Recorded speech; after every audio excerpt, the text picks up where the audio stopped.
রাজশাহীবাসী আজকের উপস্থিতি প্রিয় ভাই ও বোনেরা ও প্রিয় সাংবাদিক ভাইরা, আপনারা জানেন যে আমরা আজকে এখানে উপস্থিত হয়েছি বিশ্ব নদী দিবস উপলক্ষে।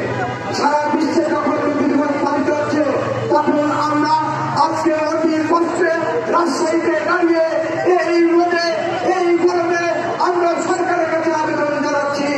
এই পদ্মা নদী, এই নদীর সঙ্গে শাখা নদী অনেকগুলি রয়েছে, সেই নদীগুলি পদ্মা নদী দখল করেছে প্রভাবশালী ব্যক্তিরা এবং তারা দখল করে তারা ব্যবসা বাণিজ্য করছে, তারা ইট ভাটা করেছে, তারা করেছে কলকারখানা, তারা পশম বাড়ি এবং তারা বাগান বাড়ি এবং বিভিন্ন ধরনের ক্ষেত খামার।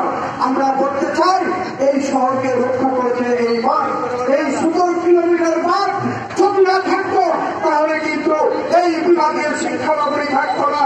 আমরা বলতে চাই কারা এই অবৈধভাবে দখল করেছে, এই প্রভাবশালী কারা। আপনারা জানেন কোন সমন্বয় নীতিকে কোন সিদ্ধান্ত নাই এবং ছাত্র যখন তখন এই প্রভাবশালীরা এই 17 কিলোমিটার বাঁধ দখল করছে, অথচ তাদের বাঁধ নীরব ভূমিকা পালন করছে, কারণ তারা চাকরি করে এই প্রভাবশালীদের সঙ্গে তারা উঠে পারে না, তারা কিছু করতে পারে না এবং তারা মনে করে এই সম্পত্তি নাকি তাদের। এখানে মিডিয়ার সৃষ্টি বেজিংয়ের কথা বলা হয়েছে। আপনারা জানেন বেজিং হয়েছে, সেখানে 3 লক্ষ সংরক্ষণের কাজ তাদের ডিজাইন অনুযায়ী, কিন্তু বলা হয়েছে যে পদ্মা নদীর বেজিং হচ্ছে। আমরা বলতে চাই এটা রূপকথার গল্প, কোন বেজিং হয়নি। আপনারা দেখেছেন বন্দর নগরী, এই বন্দর নগরী হয় নাই, এটা স্বপ্ন দেখিয়েছে রাজশাহীতে। ওই সেই বড় বড় জাহাজ, ওই সেই মানবতারি, এগুলি হচ্ছে আর মাত্র মানুষকে এটা খেয়াল করা মাত্র, তাছাড়া অন্য কিছু নয়। আমরা বলতে চাই গোদাগাড়ি উপজেলা থেকে আপনার চারঘাট লালপুর পর্যন্ত বাজার পর্যন্ত 62টা আপনার রেগুলেটর রয়েছে, প্রায় অকেজ। সেই অকেজ রেগুলেটর বন্ধ হওয়ার কারণে আপনার গ্রামে গঞ্জে খাল বিলে পানি ঢুকে না। এর দায়িত্ব কার? পানি উন্নয়ন বোর্ডের। এর ব্যর্থতা কার? সরকারের। তাহলে আমাদের এই অঞ্চলের মানুষকে তারা কষ্ট দিচ্ছে, এই কষ্ট আমরা চাই না, এই কষ্ট আমরা নিয়ন্ত্রণ করতে চাই। আমরা বলতে চাই ভারতটা চুক্তি আগামী 26 সাল শেষ হতে যাচ্ছে। আমি জানি না সরকার তিস্তা ব্যারেজের চুক্তি ঠিক মতো বাস্তবায়ন করবে কি না। তারপরে এই গঙ্গা চুক্তি যদি না হয় তাহলে কিন্তু আমরা আজকের যে কষ্ট তার চেয়ে 5 গুণ বেশি কষ্টে আমাদের থাকতে হবে। কারণ আমরা যখন পানি পাবো না তখন আমাদের কৃষিকাজে ধ্বংস হয়ে যাবে, ফসল উৎপাদন হবে না, আমাদের পানি স্তর নিচে নেমে যাবে, আমরা খাওয়ার পানি পাবো না। এবং উন্নয়নের পূর্ব শর্তই হচ্ছে পানি। পানি যদি না থাকে তাহলে উন্নয়ন হবে কোথায়? এবং আপনারা জানেন যে পানি মানুষের জীবনের অপর নাম হচ্ছে পানি। পানি যদি না থাকে তাহলে আমরা চলবো কি করে? সুতরাং আমার বক্তব্য দীর্ঘায়িত করবো না। বৈষম্য দীর্ঘদিন যাবৎ বৈষম্য রাজশাহীর সঙ্গে করা হয়, বিগতশীল পাচারণ করা হয়।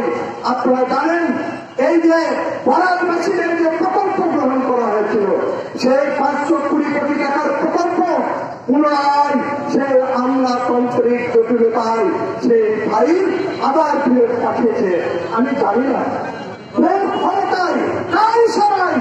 আপনি মন্ত্রী ছিলেন শাহরিয়ার, আপনি কিন্তু নদী বাজিয়ে দেন যে এই রাজশাহীর জনগণ, চারঘাট বাগান জনগণ আন্দোলন সংগ্রাম করে অর্থ নিয়েছে, ওই নদী ভাঙন রোধ করেছে।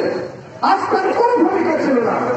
তা যদি প্রমাণ নিতে চান আমার কাছে ডকুমেন্টস আছে, আমরা মিছিল মিটিং স্মারকলিপি সব কিছু দিয়েছি। এই কারণেই আজকে এখানে উপস্থিত হয়েছি।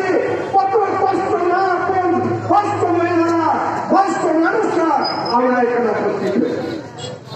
আর উপস্থিত হয়েছি আগামীতে যদি এই প্রকল্পগুলি বাস্তবায়ন না হয়, রাজশাহীর অতীত ইতিহাস থেকে শিক্ষা দিতে হবে সরকারকে। রাজশাহীর মানুষ অত্যন্ত ভদ্র ভালো। যদি প্রকল্পগুলি বাস্তবায়ন না করেন, বন্যা চুক্তি না করেন, নদী খনন না করেন, দখল মুক্ত না করেন এবং নদীর দূষণ না বন্ধ করেন, তাহলে তার ভাঙা জবাব দিব। আর একটা কথা, আমাদের জেলা পাপার অর্থ সম্পাদক একজন সামাজিক সংগঠন পরিবেশবিদ 5 তারিখের পর যে নোংরামি হয়েছে সারা দেশে, নিরীহ মানুষজনের উপরে বিভিন্ন ধরনের হয়রানি, মিথ্যা মামলা এগুলি করা হয়েছে। AKMUI অর্থ সম্পাদক বাংলাদেশ পরিবেশ আন্দোলন বাপা, তার বিরুদ্ধে উত্তরসম্পর্কিত মিথ্যা মামলা অবিলম্বে প্রত্যাহার করতে হবে। তা না হলে আগামীতে আমরা প্রশাসন ঘেরাও করব। তার মাসুম বাচ্চা দীর্ঘদিন যাবৎ তাকে দেখে নাই, তার বাড়িতে খাওয়ার উঠে না, সে আর কোথায় হারিয়ে গেছে, কোন যোগাযোগ নেই, পরিবারের সঙ্গে যোগাযোগ নেই। আমরা বলতে চাই, এই আন্দোলন তো আমরা দেখতে চাইনি, এই পরিবর্তন তো আমরা দেখতে চাইনি। যে ছাত্ররা, যে জনতারা আপনারা এই পরিবর্তন আন্দোলন করলো, তাদের কোনো নাম নেই। হঠাৎ করে দেখলাম কিছু জঙ্গি মানুষ এসে মনে করেন দোকানপাট, ব্যবসা বাণিজ্য সবকিছু অগ্নিসংযোগ করে মিথ্যা মামলা দিয়ে বাহাবা দিচ্ছে। তীব্র নিন্দা জানাই। মনে রাখবেন, খুললে রাষ্ট্র জায়গাতুল মৌত, মৃত্যুর সাথ সকলকে নিতে হবে। আমাদেরকে ভয় ভীতি, মিথ্যা মামলা হয়রানি এবং এই সমস্ত কিছু করে কখনোই আপনি কোন ভালো দিক নিয়ে আসতে পারবেন। আপনারা তো ভোটের রাজনীতি করেন, তাহলে জনগণকে কষ্ট দিচ্ছেন কেন? এই জায়গা থেকে আপনারা ঘুরে আসতে হবে আপনাদেরকে। আমরা করতে চাই, আমাদেরকে ভয় ভীতি দেখাবেন না। অনেকে দেখেছে, আমরা জেল খাটানো, আমাদের অভিজ্ঞতা আছে। সেই ক্ষেত্রে আমরা বলতে চাই, এগুলি পরিহার করুন, আপনারা ভালো পথে আসুন। যাই হোক, আমার বক্তব্য দীর্ঘায়িত করবো না। বিশেষ অতিথি, প্রধান অতিথি আছে, তাদের বক্তব্য দিয়ে শেষ করবে। ধন্যবাদ। আগামী দিনে নেস্কো এবং এই ওয়াসা এবং হসপিটালের চিকিৎসা, আগামী দিনে আমরা এই আন্দোলনে থাকবো। আপনারা যারা এখানে উপস্থিত, আপনারা চিকিৎসা পান না, বিদ্যুৎ পান না, পানির বিল অতিরিক্ত, তাদেরকে হুঁশিয়ার করতে চাই, যদি 2 মাসের মধ্যে আপনারাও যদি এগুলি সতর্ক না হন, জনগণের আয়ত্তের মধ্যে আসেন, হুঁশিয়ারি করে বলতে চাই, রাজশাহীতে কেউ অফিস থাকবে না। কোথায় নেবেন? এখনই ঠিকানা বেছে নেন। আমরা হুমকি দিচ্ছি, আমরা বলতে চাই, এই বিদ্যুৎ বিল এবং এই বিদ্যুৎ সংকট আপনারা ঠিক করুন, পানির বিল ঠিক করুন, রাজশাহীতে চিকিৎসা ব্যবস্থা ঠিক করুন, তীব্র আন্দোলন করে তুলব। ধন্যবাদ সকলকে।